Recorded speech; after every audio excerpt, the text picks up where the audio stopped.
Hi friends, எல்லோரும் எப்படி இருக்கீங்கங்க? நல்லா இருக்கீங்களா? வெல்கம் டு காரை ஸ்பெஷலுங்க.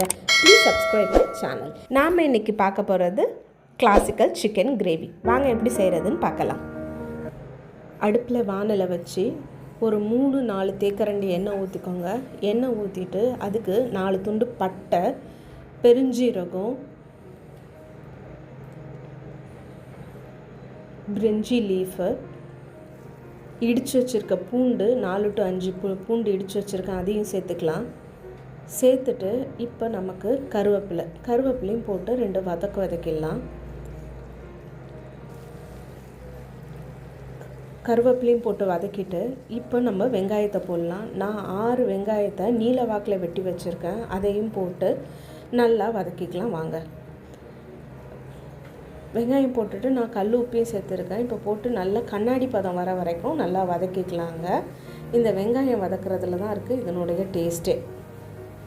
இதை ரொம்ப நேரம் வதக்க வேணாம். நீங்கள் ஒரு 2 நிமிஷம் மூடி போட்டு எடுத்துடுங்க. அதுக்கப்புறம் பச்சை மிளகாய், ஒரு 3 தக்காளி, அதில் நான் ஒரு தக்காளியை மட்டும்தான் வெட்டி போட்டிருக்கேன். மற்ற தக்காளிங்களை அரைச்சிட்டேங்க பேஸ்ட்டாக.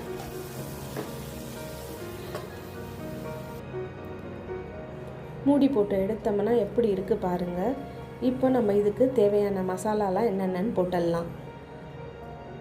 இதுக்கு கூட நான் 3 டேபிள் ஸ்பூன் இஞ்சி பேஸ்ட்டு, இஞ்சியும் பூண்டும் சேர்த்த மாதிரி அரைச்சி பேஸ்ட்டு சேர்த்துருக்கேன். அதுக்கப்புறம் தக்காளி பழம், 2 தக்காளி பழத்தை ஒரு வரமிளகாய் வச்சு அரைச்சிருக்கேன், அந்த பேஸ்ட்டு. இப்போது வீட்டில் செஞ்ச சிக்கன் மசாலா தூளுங்க. இது எங்கள் வீட்டு குழம்பு மிளகாத்தூள் 2 ஸ்பூன் போட்டுட்டு, இது கூட நான் 1 ஸ்பூன் மஞ்சத்தூளும் சேர்த்துக்கிறேன். அவ்வளோதாங்க. இதுதான் நமக்கு தேவையான மசாலா. இது கூட ஒரு 1/2 லெமன் புழிஞ்சிக்கலாம், அது உங்கள் டேஸ்ட்டுக்கு தகுந்தா போல். ஏன்னா இன்றைக்கி லெமன் சேர்க்கலை. இது எல்லாத்தையும் போட்டு நல்லா மிக்ஸ் பண்ணிக்கோங்க.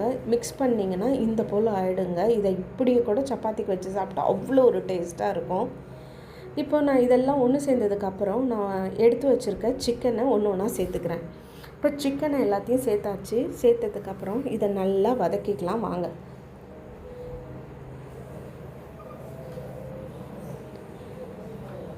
இப்போது சிக்கனில் கிரேவி படுற மாதிரி நல்லா பரட்டிக்கோங்க. இப்படி பரட்டினதுக்கப்புறம் இதில் 2 கிளாஸ் தண்ணி ஊற்றிக்கோங்க.